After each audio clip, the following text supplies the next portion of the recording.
বৰপেটা লোকসভা সমষ্টিত কোন হ'ব অগপৰ প্ৰাৰ্থী প্ৰাৰ্থিত্ব লাভৰ বাবে কেইবাগৰাকীও প্ৰাৰ্থীয়ে কেন্দ্ৰীয় নেতৃত্বৰে অব্যাহত ৰাখিছে যোগাযোগ বৰপেটাৰ প্ৰাৰ্থিত্ব লাভৰ দৌৰত থকা অগপ নেতাসকলৰ ভিতৰত অন্যতম কুমাৰ দীপক দাস ভূপেন ৰয় ডক্টৰ ৰঞ্জিত ডেকা ইতিমধ্যে সমষ্টিটোৰ বহু ৰাইজে ডক্টৰ ৰঞ্জিত ডেকাক টিকট প্ৰদান কৰিবলৈ আহ্বান জনাইছে তেনেস্থলত কোনে টিকট লাভ কৰে তাকে লৈ এতিয়া চৰ্চা অব্যাহত আছে তাৰ মাজতে পাঠশালাত অনুষ্ঠিত অগপৰ কাৰ্যনিৰ্বাহকত দলটোৰ জ্যেষ্ঠ নেতা কমলা কলিতাই দিলে এক ইংগিত কমলা কলিতাৰ ভাষ্য ৰাইজে বিচাৰি থকা এগৰাকী নেতাক দলে প্ৰদান কৰিব প্ৰাৰ্থিত্ব 10 মাৰ্চত দলটোৱে প্ৰাৰ্থী ঘোষণা কৰাৰ সম্ভাৱনা আছে বুলি উল্লেখ কৰিলে কমলা কলিতাই তেওঁ লগতে কয় যে চৰ্চাত থাকিলেও ফণীভূষণ চৌধুৰীয়ে নিৰ্বাচনত অৱতীৰ্ণ হ'ম বুলি এতিয়ালৈকে উল্লেখ কৰা নাই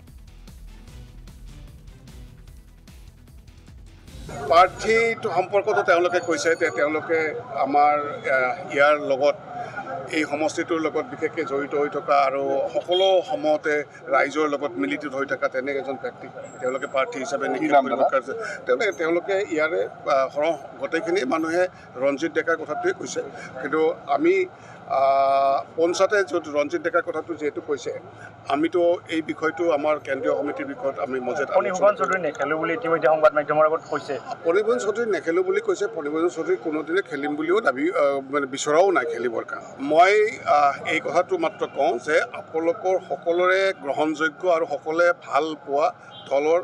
এজন কৰ্মীক আপোনালোকে প্ৰাৰ্থী হিচাপে পাব কিমান দিনৰ ভিতৰত